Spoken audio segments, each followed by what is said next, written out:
Meus queridos irmãos, muito bom dia a todos mais uma vez, a graça e a paz do nosso Senhor e Salvador Jesus Cristo. Amém. Vamos abrir inicialmente hoje a palavra do Senhor em Atos capítulo 23. Atos capítulo 23. Nós hoje teremos, se Deus permitir, a nossa última aula sobre a questão dos juramentos e votos legais, que é o capítulo 22 da nossa confissão de fé, tá bom? E são 7 sessões, nós vamos ver hoje a partir da 5ª até a 7ª, que é o trecho que fala especificamente sobre os votos. Então nós vimos até agora sobre os juramentos e agora vamos ver sobre os votos, tá certo? Em que consiste a diferença entre eles e quais são os cuidados que eu preciso tomar ao fazer um voto segundo o Senhor, tá bom? Então, Atos capítulo 23, irmãos, será o primeiro texto que nós vamos efetuar a leitura deles. Eu queria que você visse a partir do verso 12, Atos 23, 12. Antes de ler, vamos orar ao Senhor. Graças te rendemos, ó Deus, por tua bondade conosco, tendo nos dado a tua palavra, esta revelação especial, a qual foi registrada, e hoje, debaixo da iluminação do teu Santo Espírito, temos a bênção não somente de ler, mas de compreender. Pedimos que o Senhor nos ajude nesta manhã e nos conduza ao aprendizado deste assunto importantíssimo para a nossa vida, de tal sorte que, tendo aprendido, possamos praticar aquilo que o Senhor tem nos ensinado. Toma-nos todos nas tuas mãos, a começar em mim. Assim oramos em Cristo, Senhor e Salvador nosso, com gratidão e perdão dos nossos pecados. Amém, amém. Diz assim a palavra do Senhor: quando amanheceu, os judeus se reuniram e, sob anátema, juraram que não haviam de comer nem beber enquanto não matassem Paulo. Eram mais de 40 os que entraram nesta conspirata. Estes, indo ter com os principais sacerdotes e anciãos, disseram: juramos sob pena de anátema não comer coisa alguma enquanto não matarmos Paulo. Agora, pois, notificai ao comandante, juntamente com o sinédrio, que vos apresente como se estivesse para investigar mais acuradamente a sua causa, e nós, antes que ele chegue, estaremos prontos para assassiná-lo. Mas o filho da irmã de Paulo, tendo ouvido a trama, entrou na fortaleza e de tudo avisou a Paulo. Até aqui, irmãos. Nós temos aprendido, irmãos, que quando nós, enquanto povo do Senhor, fazemos algum tipo de juramento e de voto, nós estamos, por dever de consciência, obrigados a cumpri-lo, desde que tal voto ou juramento obedeça aos critérios bíblicos. E assim, tanto eu como você devemos então cumprir aquilo que prometemos. Mas se por um lado esta questão ela é posta assim de um modo simples, e eu creio que deva ser também facilmente compreendido, por outro, é possível que algumas pessoas se embaraçem por não observar os princípios tão elementares e importantes na observação de um e de outro, a saber, do juramento e também do voto. Por exemplo, tem pessoas que fazem juramentos que se obrigam a cumprir algo que eles não têm neles mesmos o poder de fazê-lo. Isto, à luz da Escritura, está errado. Outras pessoas podem ainda querer fazer tal juramento ou voto por coisas que Deus nunca ordenou que se fizessem, e são em si mesmas pecaminosas, também não deveria fazer. Então, quando a gente observa a complexidade que esse assunto tem, a gente nota que é importante a gente estudar isso, para que a gente não esteja laborando em erro, ou quem sabe até ratificando o erro de alguém nesse sentido. No primeiro momento, nós estudamos sobre a questão dos juramentos, E a nossa confissão de fé, ela traz não somente o ensino sobre o juramento, mas também sobre o voto, que inicia aí a partir da sessão de número 5, que eu queria que você observasse comigo, onde diz assim: o voto é da mesma natureza que o juramento promissório. Aquele juramento é onde eu me comprometo a fazer algo, tá? Deve ser feito com o mesmo cuidado religioso e cumprido com igual fidelidade. Então, a primeira coisa que você vai perceber é que todo voto, em sua essência, ele trata-se também de um juramento, ok? Ele tem uma natureza semelhante, como nós vemos aqui, a mesma, não é, do juramento promissório. Então, nem todo juramento é um voto, mas todo voto é o quê? Um juramento promissório. Ok? Então, por isso que esses assuntos eles vieram encadeados desta forma, porque quando você entende o juramento, automaticamente isso vai ajudar você a compreender também a questão do voto.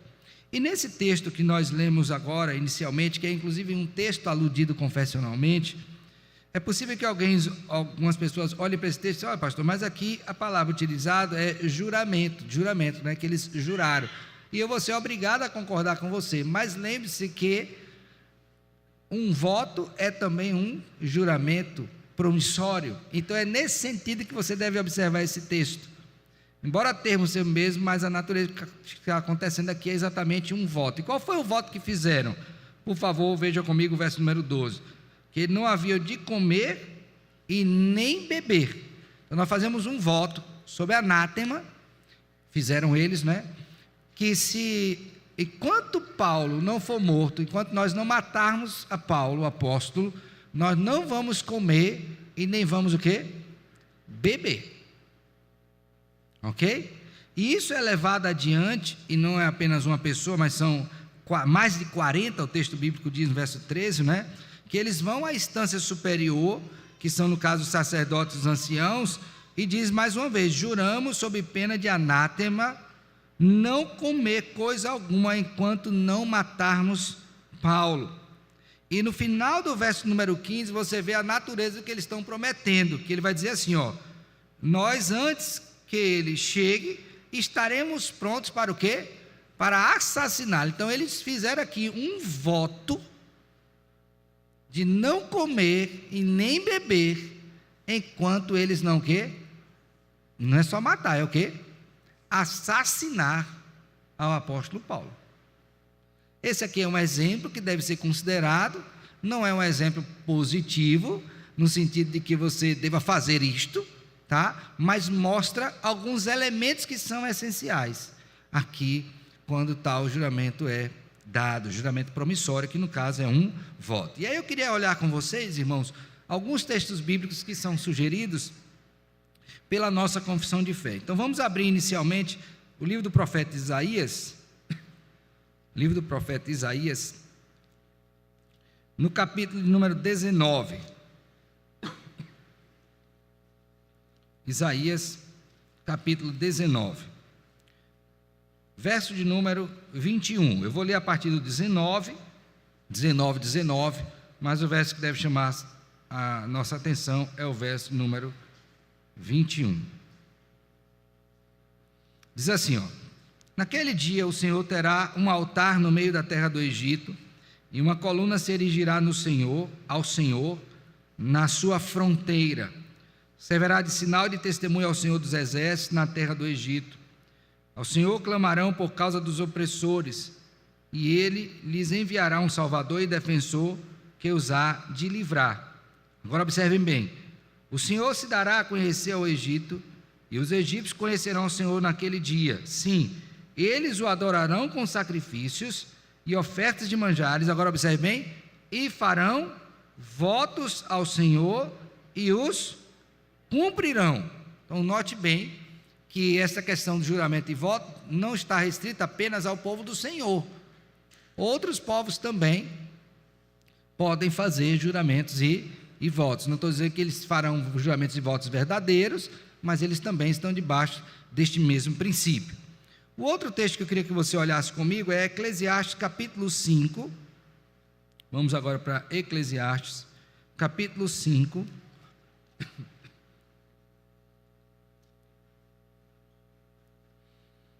Versos de número 4 a 6.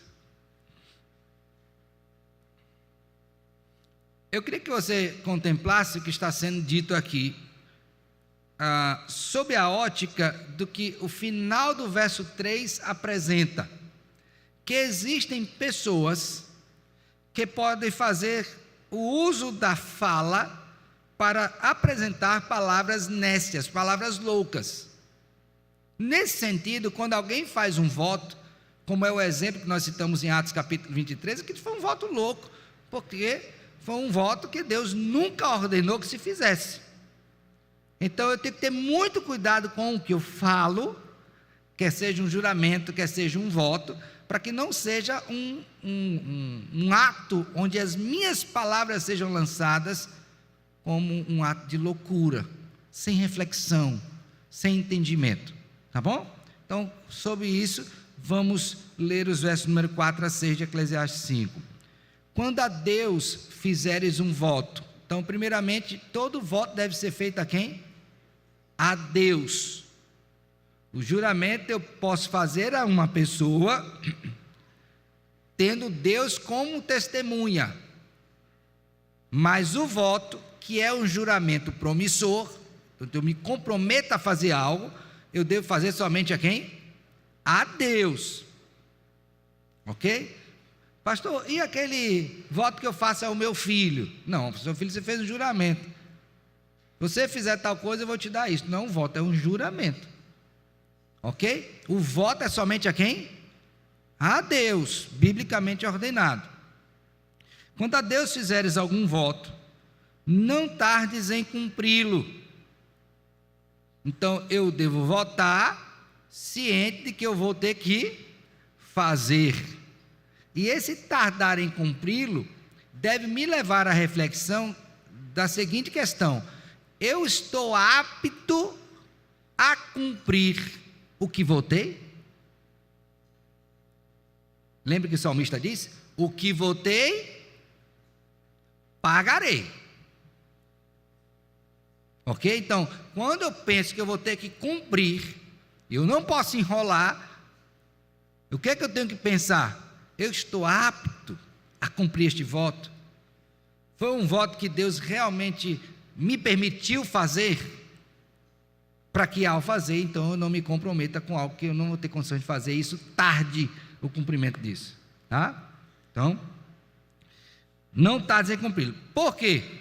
Porque não se agrada de tolos. É uma tolice votar algo que eu não posso cumprir.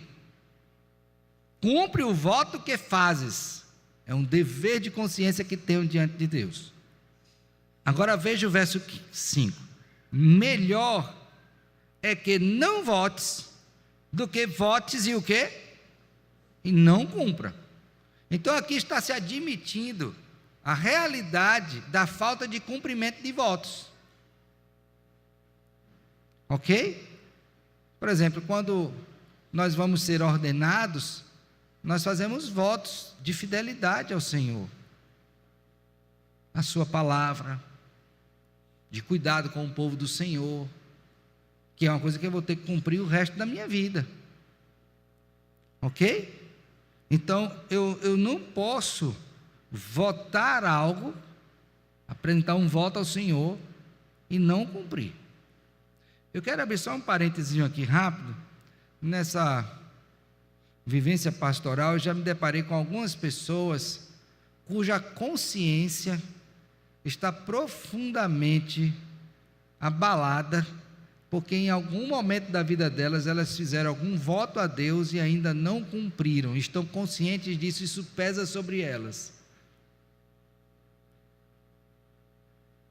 E não é uma dor boa não, viu? A dor de consciência. Então, quando essa pessoa vem, eu vou ter que ouvir a história dessa pessoa, entender que voto ela fez.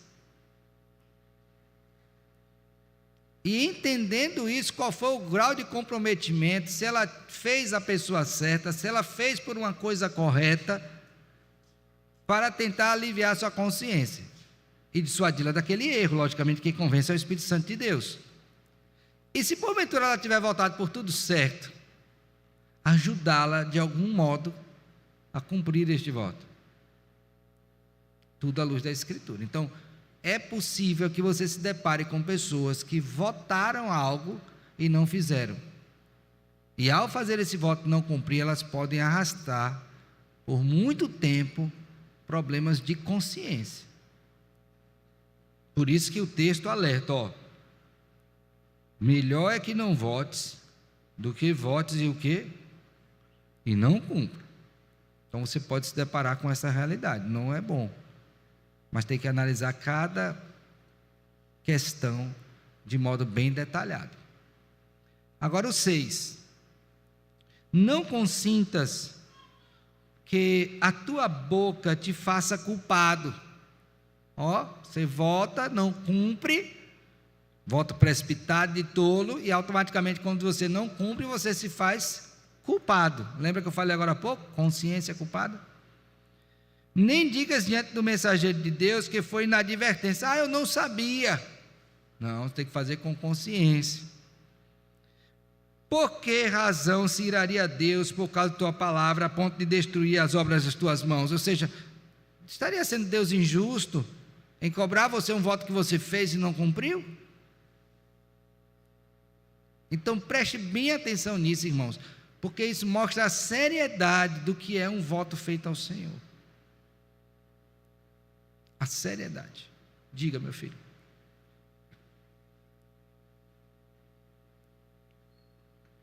Nosso irmão Alberto, o filho.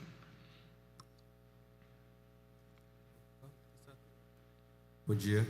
Bom dia, meu filho. Pastor, no caso de Atos 23:12, o senhor iniciou a aula, aqueles homens estavam fazendo um voto, um juramento promissório para a prática pecaminosa, no caso assassinato.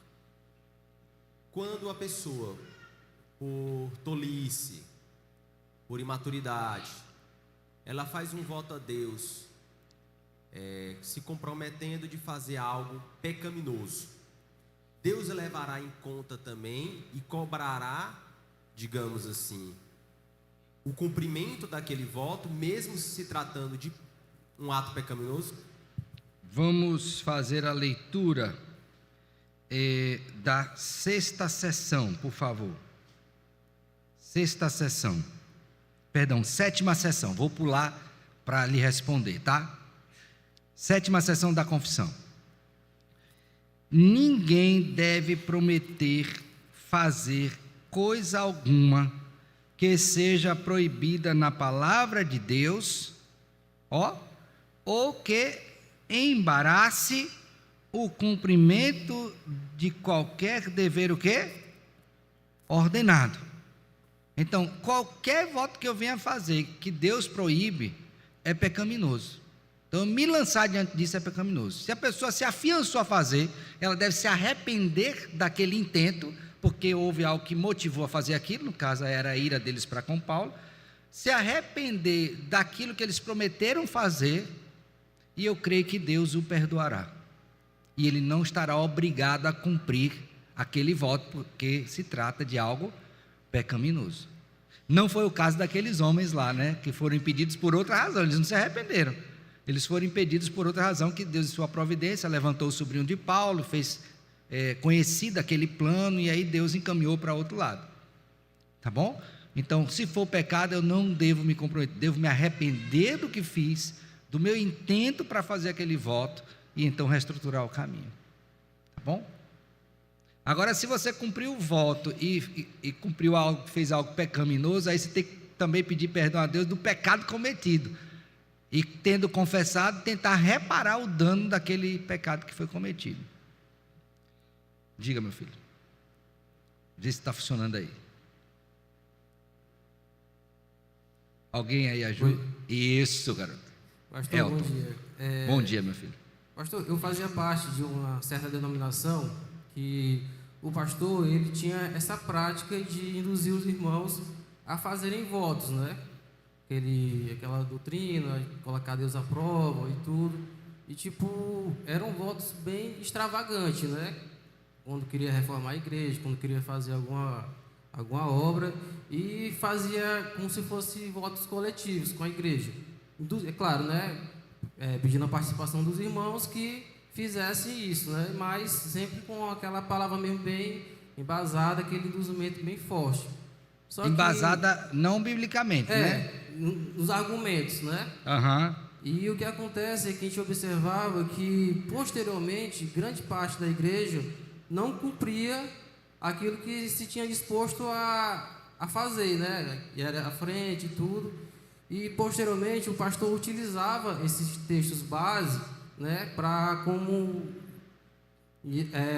reforçar que as pessoas que fizeram voto, por mais que elas não tivessem, naquele momento, condição nem capacidade de cumprir, que elas tinham por obrigação moral da Bíblia a estar fazendo um voto, já que se comprometeram, cumpra o voto. Que cumpra o voto, entendeu? Então a minha pergunta assim, eu sei que todo mundo tem uma capacidade cognitiva, né? Mas só que tem pessoas que não têm essa percepção, né? Que acabam sendo manipuladas facilmente. Neste caso, a culpa, né, pelo não cumprimento do voto recairia sobre o induzimento do pastor ou sobre a própria pessoa, embora ela não tenha, às vezes, aquela capacidade de discernir que está fazendo realmente bíblico ou não. Vou tentar lhe responder com um exemplo. Uma senhora foi aí uma igreja, uma dessas, e lá estava tendo uma campanha. E ela se comprometeu, fez o voto que daria o carro dela. Quando ela volta para casa, tem o esposo lá, que não era crente. E ele disse: você fez o quê? Eu fiz, e agora eu vou ter que vender o carro. Meu filho, isso foi uma confusão dentro de casa. Mas isso não vende de jeito nenhum. Resultado, essa irmã não cumpriu o voto, porque depois Deus trouxe luz e ela compreendeu a tolice que faria. Neste caso, é importante saber que os líderes se responsabilizam quando conduzem o povo de Deus ao erro.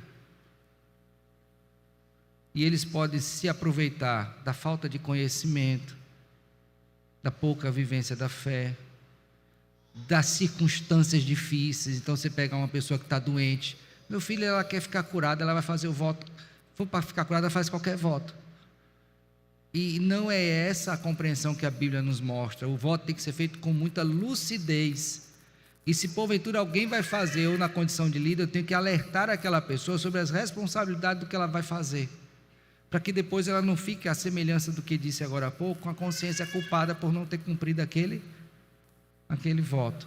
Embora seja um ato particular, mas ele deve ser tomado debaixo de orientação da palavra de Deus. E se essa não está sendo muito clara para quem vai fazer, é bom que ele procure alguém, no caso um líder espiritual, um guia, que seja fiel à palavra para explicar sobre isso. Então não recairia sobre essa pessoa isto. Ok? Tranquilo? Interessante que no Antigo Testamento, no caso das mulheres, né, quando elas eram solteiras e faziam algum voto, e quando chegava em casa, que ela dizia ao pai, se o pai dissesse sim, o voto era cumprido, se o pai dissesse não, o voto não era cumprido e ela não tinha culpa. Quando ela casava, ela fez o voto, tá? Fez o voto, chegou em casa, falou para o marido disse, não, esse não, né? Aí ela também não tinha culpa ao fazer. Se ela porventura ficasse viúva ou divorciada e voltasse novamente para o jugo do pai, era o mesmo sentido. Ou seja, eu não posso fazer isso sem entender todas as implicações, inclusive da relação de submissão, de capacidade de cumprimento, a quem estou fazendo, quais serão as implicações disso, se é pecado, se não é pecado. Então veja, não é uma coisa tão simples que eu possa aproveitar um momento de construção da igreja e fazer aquilo, todo mundo fazer um voto de que a gente vai construir isso em um mês com as doações de vocês. Com as minhas não, só as de vocês, né? Não, isso aí não faz nenhum sentido. Você falando aí me lembrou, né? Não sei se ainda tem isso hoje. O pessoal que fazia voto de raspar a cabeça, voto de andar de pano de saco, Voto de andar descalço. De quê? Andar de joelhos, né? Voto de andar da cidade tal para a cidade tal. Meu filho, é voto para dar com pau aí, como diz o outro. Isso é uma loucura, uma insanidade. Não tem base bíblica nenhuma. E vou explicar por que disso. Porque na seção 5 diz assim, ó: deve ser feito com o mesmo cuidado religioso e cumprido com igual fidelidade. Então, de fato, nós entendemos que biblicamente existe o voto, eu tenho que ter esse cuidado e eu tenho que ser fiel no cumprimento. Mas eu não posso fazer isso sem discernimento. Tá? Aí na seção 6, alguém tinha levantado a mão aí ao fundo? Diga, meu filho. Está desligado?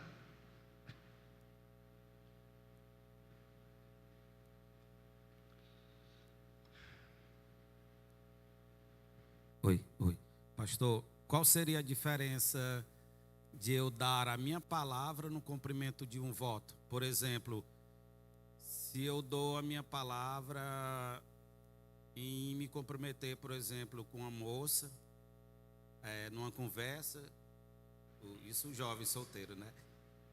Fica conversando com a moça, conversando, e no final, ou tempos depois, ele se arrepende daquilo que ele viu que está fazendo errado.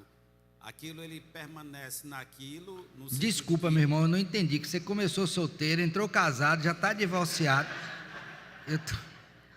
Você está falando de uma conversa que eu tenho com uma moça, vamos supor, eu encontrei Sinara. Qual a diferença de eu dar a minha palavra para fazer um voto?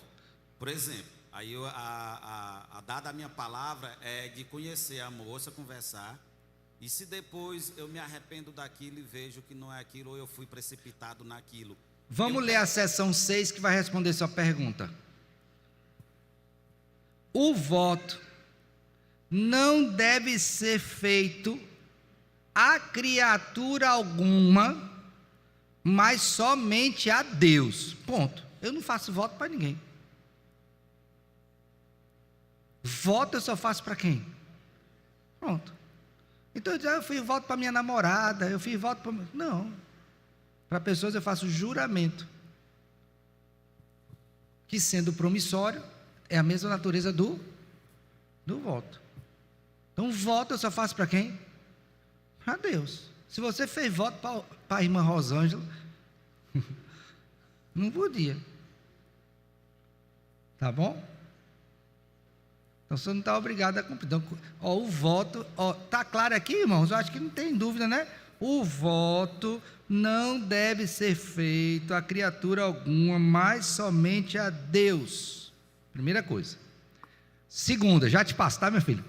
Para que seja aceitável. Pastor, quando é que o voto foi aceitável diante daquele a quem eu fiz, que só pode ser um? Quando é que ele é aceitável? Critérios da aceitabilidade do voto. Primeiro critério, voluntariamente. Aí, meu irmão, o pastor vai chegar aqui, lançar uma campanha, obrigando você a fazer. O voto ele tem que ser o quê? Voluntariamente. Está claro? A Deus e o quê? Voluntário. Eu não posso obrigar ninguém a fazer um voto a Deus. Não posso. Voluntário. Por isso que quando você vai ver, por exemplo, sobre a questão de oferta, ali não é voto, mas só lembrando, né? Que Deus move o coração das pessoas a que elas sejam liberais na prática de dar. Ok? Para aqui, passa a pergunta, a irmã também tem aqui uma... Bom dia. Pronto, o voto de Jefté, que está no livro de Juízes, foi um voto tolo, porque ninguém pode prometer outra pessoa sacrificialmente. Mas lembre que naquele contexto do livro, cada um, não havia rei de Israel, e cada um fazia o que achava mais reto. Então o fato de estar registrado não quer dizer que ratifique. Tanto é que criou um imbróglio que até hoje persiste sobre a interpretação daquele texto. A menina morreu ou não morreu? Casou ou não casou? O voto foi para que ela ficasse solteira? Foi para o deserto, voltou do deserto? Como que é aquilo? Veja, o negócio foi tão errado que até hoje dá problema. na compreensão. Entendeu? Um voto precipitado, um voto de tolo. Por quê? Porque naquela época ninguém fazia o que Deus mandava, fazia o que achava mais reto. Clareou? Bom dia a todos. Bom dia, meu irmão. Voltar àquela parte aí dos votos feitos de forma estranha, né, que as pessoas acabam fazendo coisas que causam, vamos dizer assim, males até para eles, né? Que é o caso de caminhar de joelhos, fazer uma peregrinação a pé, 200 quilômetros e por aí vai, né? Essas pessoas que fazem esses votos, geralmente são seguidores ali da Igreja Romana, que a gente sabe, né? E muitos deles. Eles não fazem, vamos dizer assim, diante dos seus sacerdotes, eles fazem livremente, eles mesmos vão lá e fazem esses votos absurdos, né? E se comprometem a fazer e vão e de fato o fazem, né? A minha pergunta seria, na verdade eu acho que você já até respondeu, né? Que seria que se o peso de fato desses votos recai sobre os sacerdotes, que vendo eles fazerem esses votos, sabendo eles que está errado, os deixam fazer essas coisas? A responsabilidade de ter feito o voto não é minha, mas como guia espiritual, ao ver alguém no erro, eu sou responsável diante de Deus para corrigi-lo com a palavra. Então a minha omissão diante de um erro traz uma outra natureza de responsabilização, não a de ter feito o voto, mas de ter visto o erro e não ter feito nada. É diferente. Tá bom? Então vamos supor que a pessoa fez um bocado de calo no pé, no joelho. Agora o senhor está responsável de curar minhas feridas. Eu não estou, não. Eu posso até lhe ajudar como um amor cristão, mas eu não sou responsável por suas feridas. Primeiro que você fez sem fazer a devida consulta, ou fez tendo consultado, dito que era para não fazer e você insistiu em fazer. Então é diferente aí a natureza. Tá bom? Diácono Jeremias. Bom dia, pastor. Bom dia, meu filho.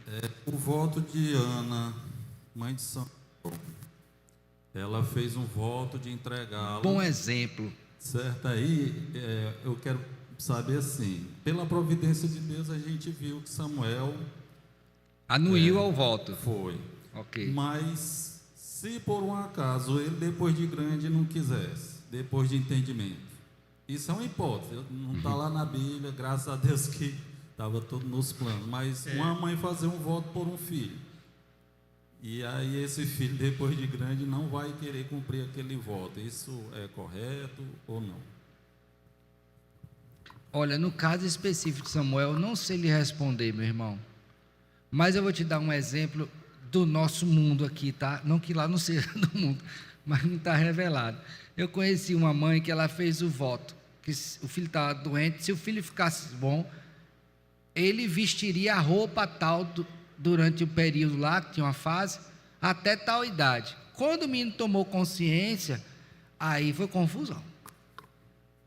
E o menino que não era crente nem nada, disse a seguinte questão para a mãe: mãe, a senhora faz o voto, e eu que cumpro. Veja que embaraço grande. Mas no caso daquele texto da revelação, existe uma série de itens ali que não estão presentes nesse exemplo que eu estou dando, tá? O contexto era diferente, não é? A relação de Ana com o Senhor, de pedir, a compreensão do pai, a obediência de Samuel contrasta com a desobediência dos filhos de Eli. Então tudo isso precisa ser observado quando a gente vai avaliar isto. Então, dificilmente, pelo contexto que a gente ouve, do testemunho da vida de Samuel, ele seria um filho que diria: não vou cumprir, pelo perfil dele desenvolvido no livro, contrastando exatamente com os filhos de Eli, tá? Mas eu não saberia lhe dizer sobre isto, pastor.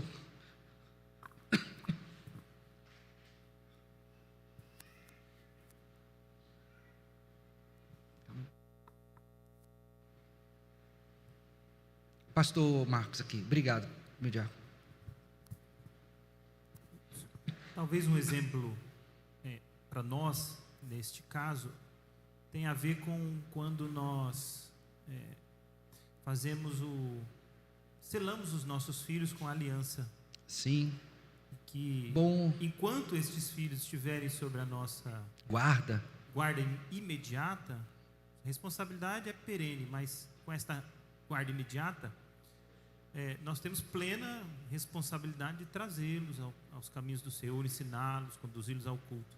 Perfeito. Mas chegará um momento em que eles terão que por si mesmos dizer: eu aceito a fé dos meus pais, tomando-a para mim e professo essa fé, ou eu rejeito esta fé. E nesta ocasião, não é que os pais deixam de ser responsáveis pelos seus filhos, que continuam um filho até o fim, mas esta responsabilidade imediata deixa de estar sobre ele, porque ele já tem condições próprias de ou chancelar isso, de ratificar isso na sua vida, aceitar isso, ou rejeitar isso. É verdade. E aí eu creio que neste caso, a não ser que o pai tenha toda a culpa, né, da sua indolência na criação, né? Vai ter que carregar isso diante de Deus.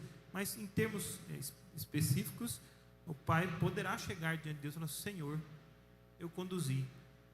Se ele não quer, eu entrego isso nas tuas mãos, descanso no meu coração, continuando intercedendo, etc. Mas sem a responsabilidade do voto que ele rejeita, ou do compromisso que ele rejeita. Muito bom. Em termos diante do Senhor, o juramento que ele rejeita. Aí me fez lembrar, irmãos, a fala do pastor, duas coisas. Primeira delas, quando você vai batizar seu filho, você promete conduzi-lo até a idade da razão. E ali não é um termo subjetivo, não, é o momento em que ele assume essa gerência sobre a sua vida.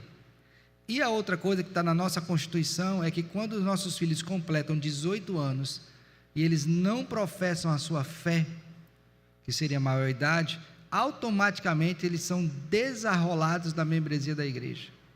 Sabia disso? Fez 18 anos, filho não professou a fé, ele não é membro mais não comungante. Ele já não é mais membro. Ele passa a ser um congregado. Por que isso? Porque esse limite do voto, juramento promissor feito, de conduzi-lo até esta idade, encerrou ali. Não é que ele não seja responsável mais, mas ele não é mais diretamente responsável. Isso é muito sério. Então, papai e mamãe, especialmente os que estão filhos aí abaixo dessa idade, você tem até 17 anos, 11 meses e 31 dias para ver o seu filho professando a fé, tempo para você trabalhar intensivamente. Não quer dizer que você vai trabalhar, então você tem esse tempo todinho aí para você trabalhar o seu filho o evangelho, para que ele possa, pela graça de Deus, professar a sua fé e assumir por si mesmo essa responsabilidade, fazendo os seus próprios votos diante do Senhor. Ok? Está claro? Beleza, meu irmão? Vamos agora para a sessão 6, por favor, que eu pulei, fui para 7, voltei para 6, né? Mas a gente terminou assim, que agora vamos para 6, tá bom? Diz assim, ó: o voto não deve ser feito a criatura alguma, já li isso, mas somente a Deus. Para que seja aceitável, deve ser, os critérios. Primeiro, já vimos, voluntariamente. Segundo, com fé e consciência de dever. Eu creio nisto e eu me comprometo que vou fazer isso. Vai ser meu dever fazer isso. Tá bom? Em reconhecimento, então quando eu vou fazer um voto, o que deveria me mover a fazer um voto? Primeira razão, em reconhecimento de misericórdias recebidas. Então, eu disse: rapaz, Deus me abençoou nisso, pois eu vou fazer esse voto a Ele, diante desta misericórdia que eu vejo claramente na minha vida. E aí eu quero que você preste atenção a uma coisa. Geralmente quando a pessoa está em grande dificuldade, que Deus livra, aí naquele momento parece que ela perde o senso, tamanha bênção, fica como quem sonha, mas continua responsável, e naquela oportunidade ela faz voto. Então vamos supor, você adoeceu, não veio mais à igreja, mas já não vinha antes, mas a doença foi grave, o povo orou, Deus abençoou, e você foi curado. Quando você foi curado, você ficou tão extasiado com a coisa, que a partir de hoje, eu faço o voto, que eu não vou deixar mais de ir à igreja.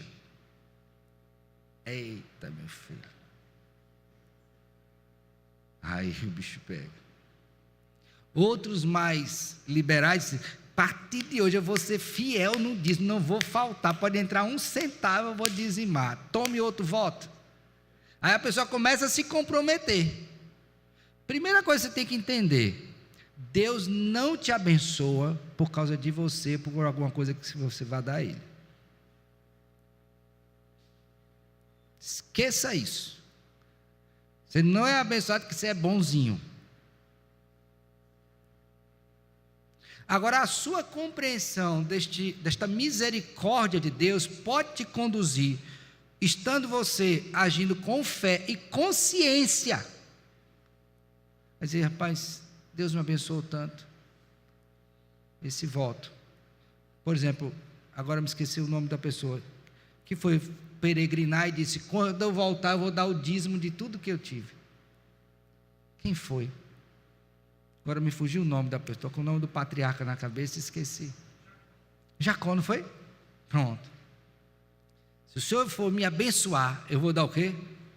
O dízimo de tudo que o Senhor me der. Então, veja, nesse caso ele fez pela segunda razão, que é para obter o que desejamos. Então, quando é que eu faço um voto? Ou quando eu recebi uma ação misericordiosa de Deus, ou quando eu desejo algo. Aí o exemplo de Ana, que foi dado do filho. Tá? Agora, por favor, não vão ser todos, se Deus me der um carro. Ô, meu filho, não precisa fazer um voto para ganhar um carro, não. Então, até essa percepção nossa, ela é diminuta. Lembre, irmãos, que as coisas mais preciosas, elas são eternas. E aí você vai fazendo voto por causa da casa, voto por causa do concurso, voto. Daqui a pouco, meu filho, você está todo endividado, cheio de voto, por tantas bênçãos que ordinariamente Deus lhe dá. Vocês estão entendendo? Eu quero que vocês discernam as coisas mais preciosas pelas quais deveríamos nos comprometer com o Senhor, e aqui eu não estou desprezando as bênçãos materiais, elas são eternas. Entendeu? Então, por exemplo, conheci uma mãe que ela fez um voto a Deus dizendo, Senhor, eu gostaria de ver tanto meu filho convertido. Salva o Senhor, tenha misericórdia dele. Então, aquela mãe, não estou dizendo que é certa, fez a partir da compreensão de quão importante seria espiritualmente a conversão do seu filho. Entenderam, irmãos? Então, é importante que você conceba isso, ó. Um voto é sempre o quê? Em reconhecimento de uma misericórdia recebida, ou para obter o que desejamos. Mas pense bem, cuidado para não fazer esse desejamos um coringa de tudo. Oh, Senhor, eu tenho um voto, os meus cabelos nascer de novo, Senhor. Oh, Jesus. Aí não precisava isso tudo, não.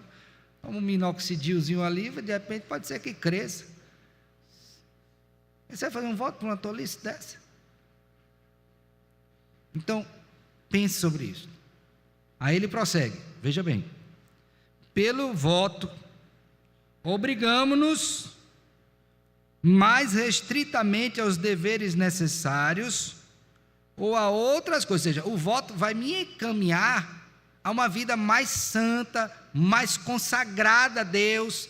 Então eu não posso fazer um voto para me desviar. Então quando eu vou prometer, então por exemplo, se você for fazer um voto, você vai fazer um voto para ler mais a Bíblia ou ler menos a Bíblia? Ler mais, não vai fazer para ler menos, fazer o voto, Senhor, que se me der isso eu leio menos a Bíblia. Não, o voto tem que afunilar a sua vida com Deus, consagrar mais. E aí tomando mais uma vez o exemplo de Ana, quando Ana vai e deixa Samuel, logo depois no capítulo 2 você tem uma oração, que é uma oração profunda, que você vê que aquela mulher está em comunhão com Deus, ou seja, o ato de entrega do seu filho não foi um ato de pesar. Então o voto deve me conduzir o quê? A esta comunhão, ao cumprimento dos deveres que vamos deixar mais próximos do Senhor, Por isso que ele diz, olha, recentemente aos deveres necessários e a outras coisas. Quais? Aquelas que vão contribuir para a minha aproximação com Deus e com o serviço do seu reino.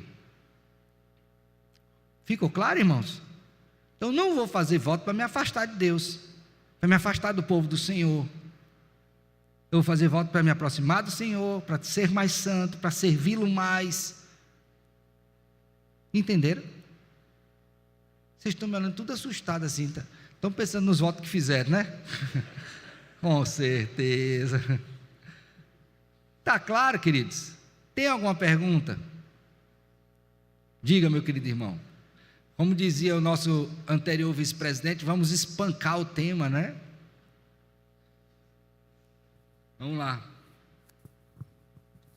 Pastor, em Números 35, 36, tem aquela questão dos votos que a mulher faz, né?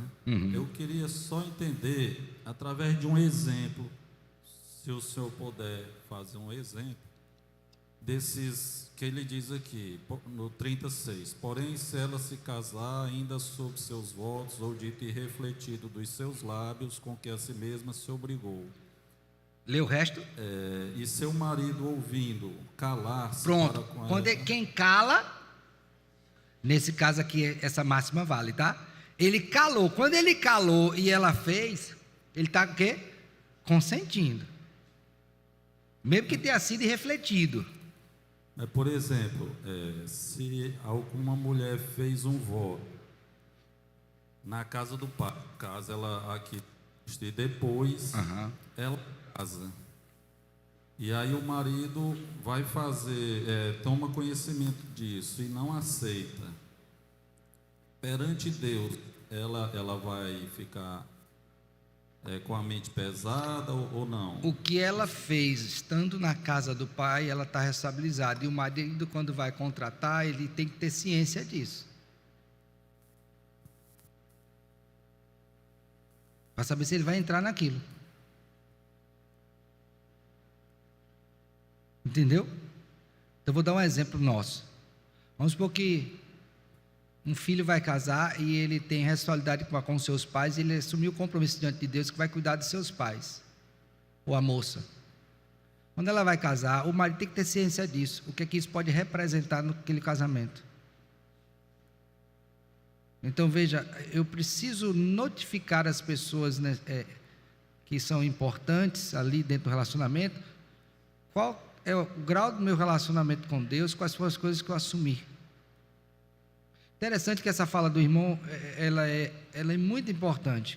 Por exemplo, vamos supor aqui um casamento em julgo desigual. Essa pessoa que casou em julgo desigual, antes de casar, ela se comprometeu com Deus, ela fez votos.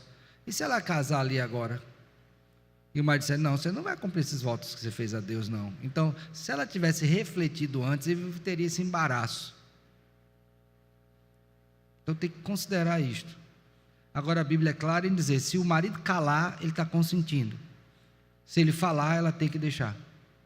Ou então ele não casa. Vai procurar outra que não tenha voto, está zerada de voto. Ok? Presbítero Abílio. Só um detalhe, enquanto o microfone chega lá, o verso 8 esclarece isso que eu disse, tá? Mas se seu marido o desaprovar no dia em que ouvir, anular o voto que estava sobre ela, com também o dito e refletir seus lábios, com a si mesmo se obrigou, o Senhor lhe perdoará. Pastor, eu vou mostrar um exemplo mais prático. Pois não. A mamãe casou e passou 5 anos sem ter filhos, né? Ok. Amigas dela já tinham filhos e ela ficou incomodada com isso. E fez, na época, hoje a gente está chamando de voto, né, como a Bíblia diz, mas na época, como ela era católica, promessa, né? Se ela tivesse um filho, esse filho seria padre. Quem nasceu, eu. Oh, é o Padre Abílio. Eita.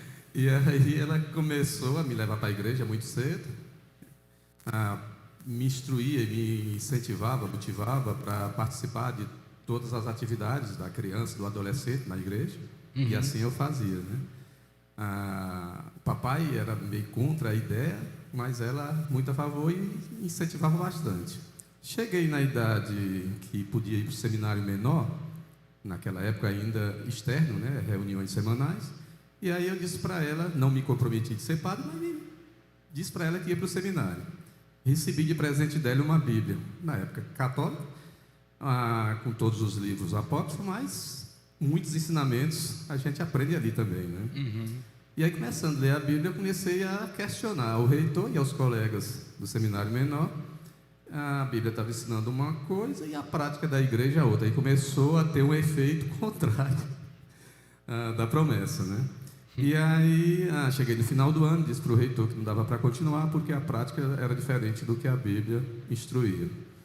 A mamãe não gostou muito da ideia, mas aí eu comecei a instruir a ela também, é claro, o Espírito Santo abrindo o entendimento. E, graças a Deus, a mamãe depois não teve mais culpa por conta dessa promessa, faleceu convertida, graças a Deus por isso. Amém. De uma promessa que veio lá atrás, eu não sei, é claro, hoje estamos aqui porque Deus teria um motivo e ia me trazer de qualquer forma. Mas ele começou a me abrir a mente e através dessa promessa. Então, assim, eu vejo várias perguntas feitas ao Senhor, como se quisesse que o Senhor validasse um pensamento, e o Senhor sempre diz: olha, eu vou lhe dar o princípio. E esse princípio bíblico, ele vai nos nortear bem na vida. Eu vejo algumas perguntas aqui, como a do Alberto, por exemplo, quando tratou lá do voto de matar Paulo. Aquelas pessoas, elas estavam fazendo aquele voto sincero, às vezes até porque o Paulo já tinha feito a mesma coisa antes, e Paulo era um grande conhecedor do Velho Testamento e praticante, né? Então, assim, se a gente tiver os princípios, esse voto vai ser feito de forma coerente quando for feito, se necessário fazer, porque muitas vezes a própria Bíblia diz que a gente é tolo se não cumprir. Por isso tem que se pensar, para isso é necessário ter esses princípios. Exato. E esses princípios é que o Senhor tem passado para a gente, não só para esse ponto, mas para toda a vida. Se a gente fizer isso, vamos fazer as coisas corretas, tomando como base os princípios, não os achismos, né?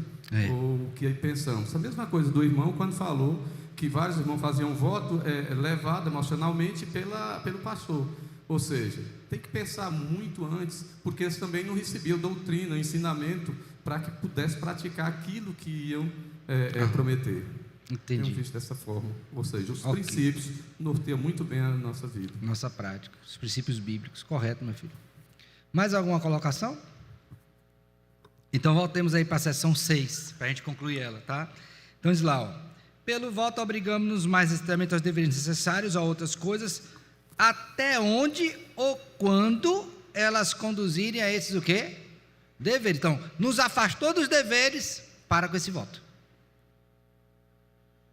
Para com esse negócio. Se você fizer um voto para lhe afastar do Senhor, tenho dito isso, né? Pode esquecer isso aí, pare com isso. Que é para me aproximar, não é para me afastar. É para me aproximar da palavra, da oração do Senhor, da comunhão dos santos, da vivência no reino de Deus. Esse é o ponto que a gente deve observar, tá? Última sessão, 7. Vamos ver aí. Olha só. Ninguém, note bem que ele começa com a palavra já de exclusão. Ninguém deve prometer fazer alguma coisa que seja proibida na palavra de Deus. Pronto. Está proibido lá? Tá, não prometa. Simples, né? Mas como é que o camarada vai saber se ele não lê a Bíblia e nela não medita? Se ele vive do achismo? Ele vai fazer, tristemente. Ele não meditou. Então vá à palavra de Deus e diga: isso aqui que eu estou querendo me comprometer, está na palavra de Deus? Pronto, está. Vai aproximar do Senhor? Vai, então. Mas se não está, não. Então não faça nada que seja proibido pela palavra de Deus. Certo? Ou que embarace, atrapalhe, né? Impeça o cumprimento de qualquer dever nela ordenado. Então, não está ordenado na palavra, ou vai atrapalhar o que Deus me prometeu, não faça esse voto. O que Deus ordenou, digo. Não faça esse voto. Fuja disso. Nem o que não está, além de não ser ordenado, vai embaraçar, eu não posso fazer qualquer voto que não está em meu poder cumprir, e para cuja execução não tenha promessa ou poder de Deus. Como é que eu vou votar uma coisa que não está em meu poder cumprir? Como é que eu vou cumprir isso, se eu não tenho condições de fazer? Fazer um voto, Senhor, se o Senhor me abençoar, vou te dar R$1 milhão. Cadê 1 milhão? Estou aqui. Como é que eu vou ganhar 1 milhão? Trabalhar a vida toda, não vou ganhar 1 milhão. Se juntar, como é que eu vou fazer? Eu estou fazendo um voto que eu não tenho condições de cumprir? Nem tenho 10 trabalho. Como é que eu vou fazer isso? Não tem como. Não está em meu poder cumprir. Ou, que não tem uma promessa de Deus de que Ele vai te dar condição de cumprir. Veja a seriedade disso, irmãos. Quando você começa a botar esses filtros, como que isso vai dissipando essas propostas aí loucas? É uma loucura. É uma loucura. Vocês estão entendendo? Aí ele prossegue.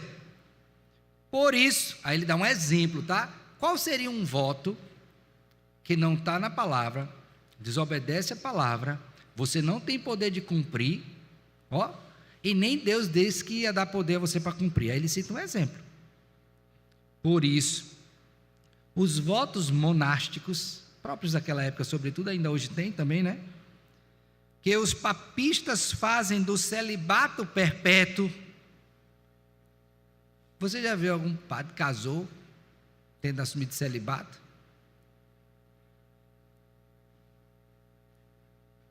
Um monte, né? Que tem filho.